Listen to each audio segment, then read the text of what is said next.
आज नारद जी हरि गुणगान करते करते द्वारका आ जाते हैं। नारद जी जब पहले भवन में गए तो वहां पर उन्हें रुक्मिणी जी के साथ भगवान बैठे हुए दिखाई दिए। सत्यभामा के पास गए तो भगवान चौसर खेल रहे हैं। जामवंती के पास गए तो भगवान की सेवा हो रही है। जिस जिस भवन में जाएं, कच्छ में जाएं, आज उन्हें हर एक पत्नी के साथ भगवान दिखाई दिए। यहाँ पर नारद जी कहते हैं परीक्षा में फेल हो गए। एक बार रामचरितमानस में भी जब नारद जी ने कामदेव को जीत लिया, कामदेव को जीत लिया। देखिए अहंकार कब आता है हमारे मन में? जब हम कोई बड़ा काम करें, बड़ा मुकाम हासिल कर ले तो अहंकार आ जाता है। और उस अहंकार को तोड़ता कौन है?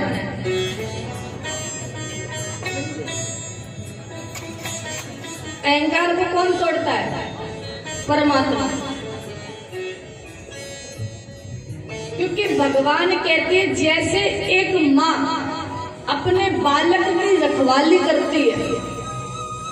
छोटा बालक अगर खेलते हुए हाथ में एक चाकू पकड़ ले तो वो माँ तुरंत छीन लेती है। क्यों? क्योंकि कहीं हाथ में चोट न लग जाए। ऐसे ही हमारे ठाकुर है। ठाकुर कहते हैं मैं जिसके पास अभिमान आया और जो चीज है जिसके पास मैं उसे खींच लेता हूं।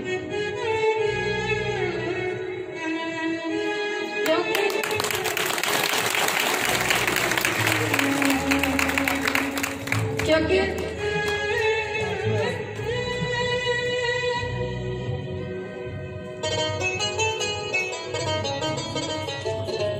तो महाराज भगवान कहते हैं कि मैं इसलिए खींच लेता हूं कि मेरे भक्त को कोई अभिमान न आ जाए। क्योंकि ऐसी बात नहीं कि भक्त को कभी घमंड नहीं आता हो, आ जाता है, लेकिन कितनी देर के लिए? क्षण भर के लिए। जब हनुमान जी बूटी लेने के लिए गए तो जब वो वापस आ रहे तो वहां पर भरत जी ने एक बाण मार दिया। बाण मारा तो हनुमान जी के चरणों में आकर के वो बाण लग गया। हनुमान जी पृथ्वी पर गिर गए। और जब पृथ्वी पर गिरे तो वहां पर उन्होंने क्या बोला? जय श्री राम। ये शब्द सुनकर के भरत जी आए कि कोई राम जी का भक्त है। जब भरत जी आए, भरत जी ने देखा नहीं तो कोई भक्त है, उन्हें उठाते हैं। आज हनुमान जी सारी बात बता देते हैं। सीता माँ का हरण हुआ है, युद्ध करने के लिए गए, लक्ष्मण भैया के शक्ति लगी, मैं बूटी लेने आया था, बूटी लेकर जा रहा, आपने मेरे बाण मार दिया और मुझे जाने में विलंब हो गया। तब भरत जी ने एक बात कही। भरत जी ने कहा आप एक काम कीजिए, आपको जाने में विलंब हुआ तो आप मेरे बाण पर बैठ जाइए, क्योंकि उनके पास एक अमोघ बाण था। इस पर बैठ जाओगे तो मैं बाण छोड़ूंगा, सीधा समुद्र के किनारे पहुंचाऊंगा। तो महाराज यहाँ पर थोड़ा सा हनुमान जी को घमंड आ गया। हनुमान जी ने कहा कि मोरे भार चले कि बाना। अरे मुझ में इतना भार है, अगर बाण पर बैठ गया और ऊपर से पर्वत में वजन है तो बाण कैसे जाएगा? लेकिन कितनी देर के लिए अभिमान आया? क्षण भर के लिए।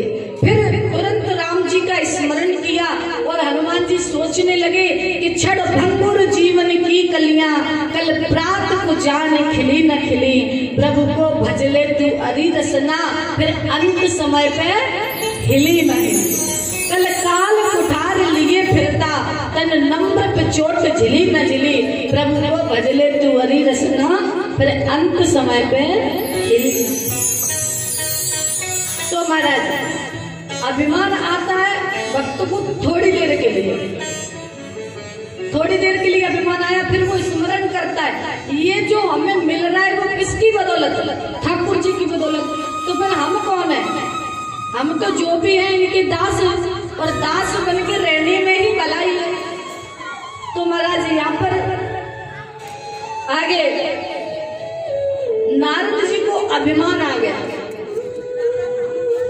आया क्यों कि नारद जी एक बार बैठे हुए थे, हरि गुणगान कर रहे थे कि जय जय नारायण नारायण हरि हरि, जय जय नारायण नारायण हरि हरि, जय जय नारायण नारायण हरि हरि, जय जय नारायण नारायण हरि हरि, शिव नारायण नारायण हरि हरि, शिव नारायण नारायण हरि हरि, बद्री नारायण नारायण हरि हरि, बद्री नारायण नारायण हरि हरि।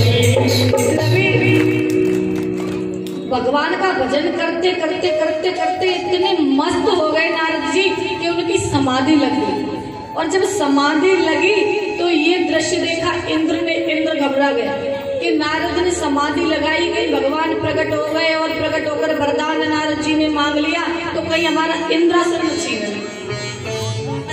इसलिए नारद जी ने इंद्र ने समाधि के डर से आज कामदेव को भेज दिया। वहां पर कामदेव आया, नित्य नई कलाएं दिखाई, नारद पर कोई असर नहीं हुआ। असर नहीं हुआ, कामदेव हार कर वापस चला गया। अब नारद जी को थोड़ा सा अभिमान आ गया। नारद जी कहने लगे मैंने तो कामदेव पर विजय प्राप्त कर ली। अब जब कोई व्यक्ति ऐसा काम करता है तो थोड़ा सा अभिमान आता है। अब जब अभिमान आ जाता है, अभिमान में भरा हुआ व्यक्ति सामने वाले को राम राम करना भूल जाता है। तो यहाँ पर नारद जी आए बाबा भोलेनाथ के पास, आकर के जो भी घटना घटी थी कामदेव वाली वो सब कुछ बाबा भोलेनाथ को बता दिया। भोलेनाथ ने एक बात कही, भोलेनाथ ने कहा नारद ये जो बात आपने मुझे बताई है वो कहीं जाकर विष्णु को मत बता दे। क्यों?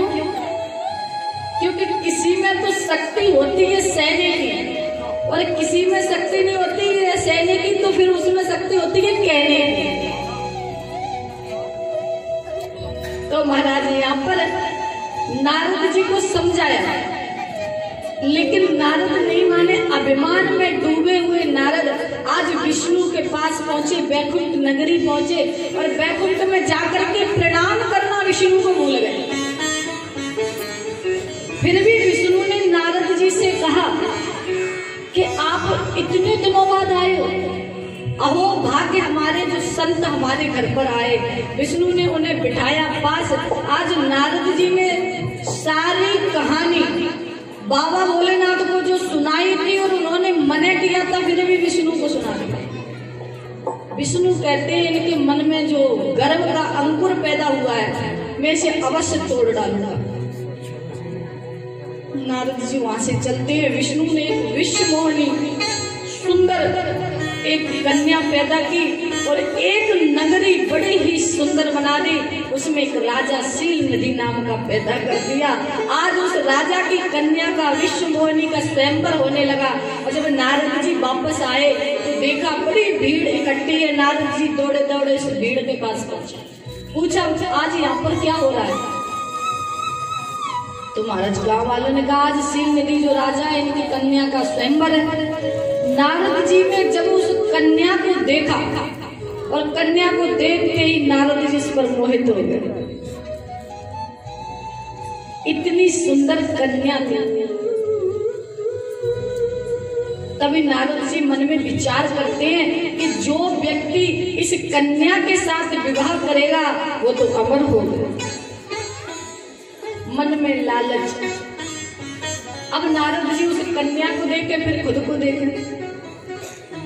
नारद जी कहें जोड़ी कुछ ठीक नहीं बैठेगी, क्योंकि कन्या इतनी सुंदर है और मुझे देखकर तुम बिल्कुल भी विवाह नहीं करेगी। तो अच्छा अब क्या करना चाहिए कि अब रूप लेकर सुंदर आना चाहिए। तो यहाँ से नारद जी चलते हैं, फिर बैकुंठ नगरी पहुंच जाते हैं। स्वार्थ का प्रेम, मैं रोज कहती हूँ स्वार्थ का प्रेम बहुत बेकार है। यहाँ पर नारद जी ने पहले प्रणाम नहीं किया विष्णु जी को और जैसे ही वापस आए तो विष्णु बैठे हुए थे साष्टांग प्रणाम कर दिया और कहने लगे हे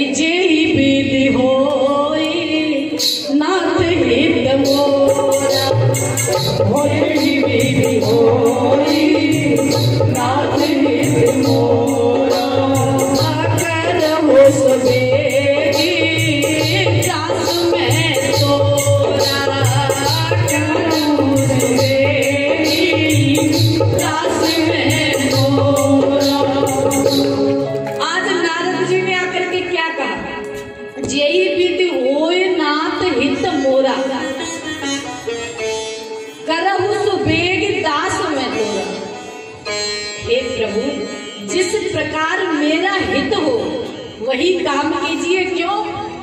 क्योंकि मैं आपका दास हूं। विष्णु जी ने कहा कि जय विधि होय परम हित, नारद सुनो तुम्हारे। जिस प्रकार सबका हित होगा मैं वही काम करूंगा। तो कहा मांगिए नारद जी, क्या लेने आए हो आप? आज नारद जी ने कहा मुझे प्रभु आपका रूप चाहिए। क्या चाहिए? रूप।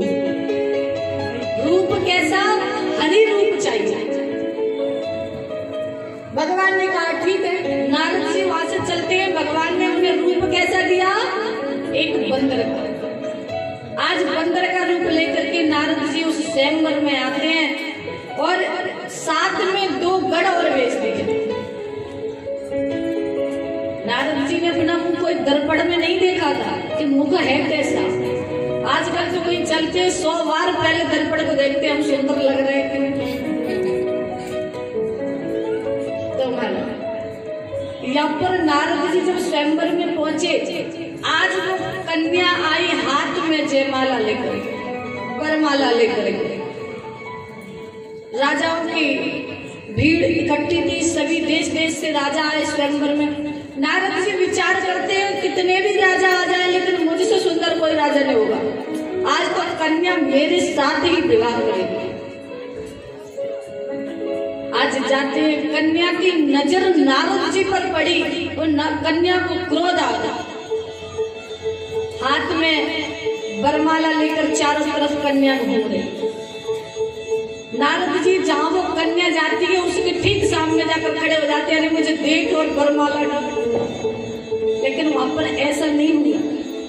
तभी वहां विष्णु जी आए और आज कन्या ने जैसे ही जयमाला पहनाई और जयमाला पहनाकर आज विष्णु जी अपने दुल्हन को लेकर चलते हैं कि दुल्हन ले गए लक्ष्य निवासा, दुल्हन ले गए लक्ष्य निवासा, द्रव समाज सब भई निराशा, द्रव समाज सब भई निराशा।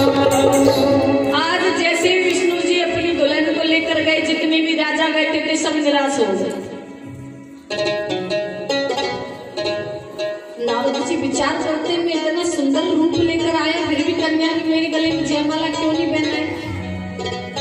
बाद में गढ़ बता देते, कहते अपना चेहरा तो देखो, रूप तो देखो।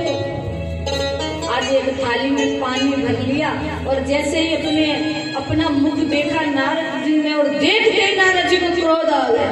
नारद जी आज क्रोध में तिलमिला उठे, कहने लगे अगर विष्णु मिल गया तो श्राप दे दो, और अगर नहीं श्राप दे पाया तो मैं आज खुद मर जाऊंगा। आज नारद जी इतने क्रोध में हैं। क्रोध में आगे चलते हैं तो देखा क्या कि वहां पर विष्णु और विष्णु मोहिनी दोनों ही साथ में। अब अगर जिसके साथ हमारा विवाह हो रहा हो अगर उनको ना मिले तो क्रोध होता है। साथ में दोनों जोड़ा से और देख लिया, अब तो नारद जी को और भी क्रोध है। क्रोध में जाते जाते विष्णु जी को श्राप दे दिया।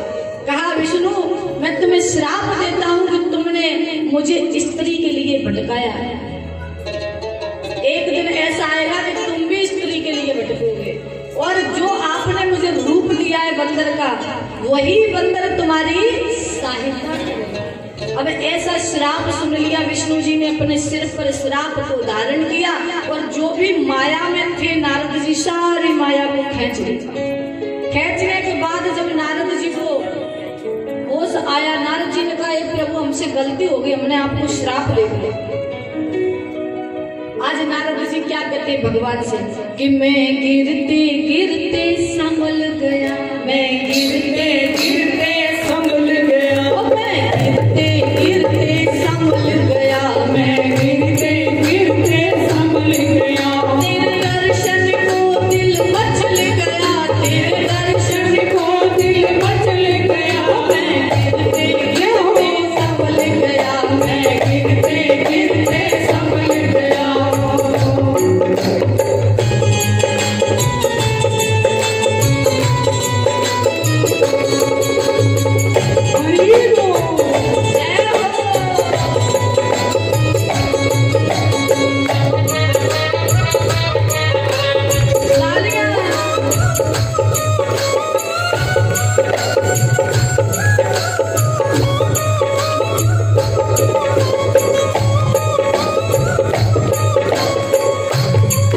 मुझे भगवान की जब लगी लगन, मुझे भगवान की जब लगी लगन, मैं भगवान प्रीत में हुआ मगन, मैं भगवान प्रीत में हुआ मगन। चल मंदिर चल मेरे दिल ने कहा, चल मंदिर चल मेरे दिल ने कहा, मेरा भाव अचानक बदल गया, मेरा भाव अचानक बदल गया। मैं गिरते गिरते संभल गया, मैं गिरते गिरते संभल गया।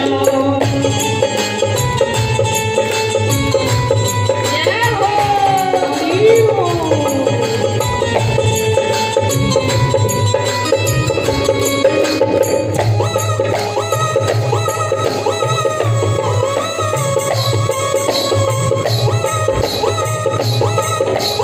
श्री राधे, जय हो।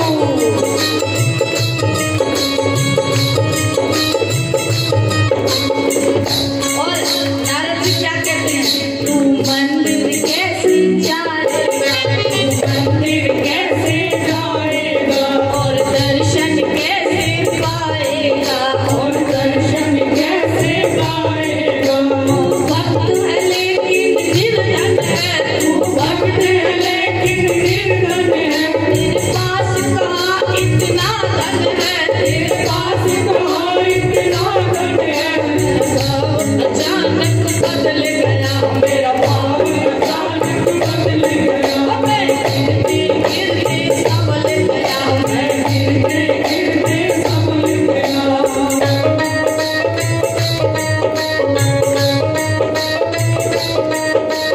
हरि बोल।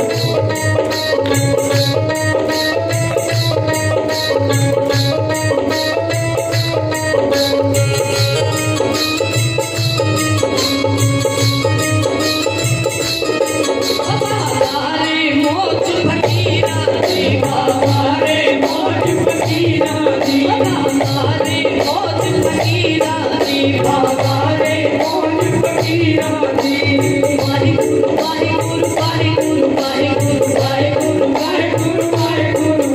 हमारे मौज फकीरा जी, हमारे मौज फकीरा जी।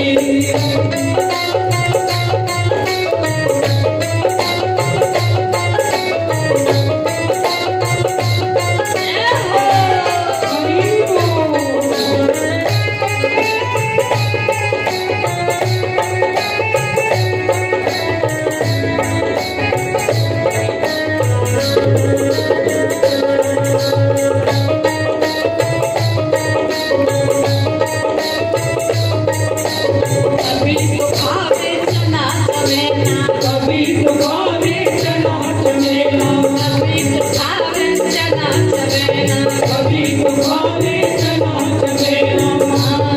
कभी लपटा दरिया खीरा जी, कभी लपटा दरिया खीरा जी। हमारे मौज फकीरा जी, हमारे मौज फकीरा जी।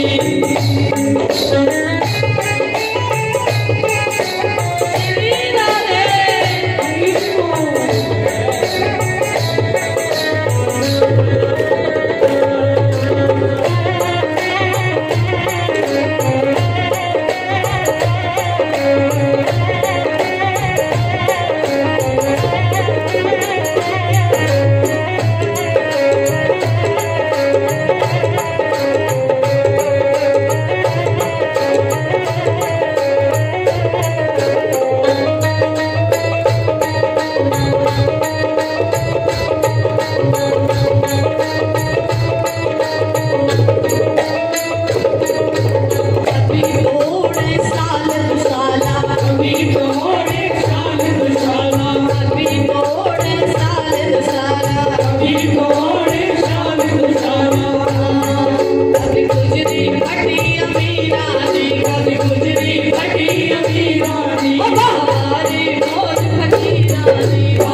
भक्तजनों,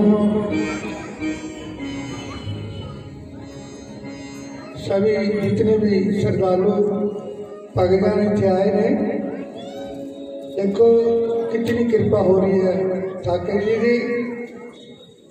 पहली बात, हमारे के जो पैलेस के इस टाइम मालिक है श्री देशराज जी, मैं उन्होंने बहुत बहुत शुक्रिया अदा करता, क्योंकि कभी भी उन्होंने मुख से मांग करके कोई पैसा नहीं लिया। कितने सप्ताह हो चुके हैं। स्वभाव नेचर इतना अच्छा है, मैं रोज बताया करता हूँ कि जिसमें गुण होते हैं ना, गुण, उससे प्यार संसार करता है, संसार उससे प्यार करता है, उसको मान देता है। इसलिए कोई भी आकर के इसको कुछ बोल दे कि नहीं महाराज मेरे पास तो पैसे इतने नहीं है, गरीब आदमी हूँ, लड़के की शादी करनी है, तो बोल देता है भैया आप पैसा मत दो। बहुत बहुत शुक्रिया इसका। तो भक्तजनों, मैं टाइम लेना तो चाहता नहीं था, लेकिन फिर भी पहले दिन मैंने एक भजन सुनाया था, उसकी फरमाइश आई है। मैं वही भजन आज फिर दोबारा सुनाने जा रहा हूँ।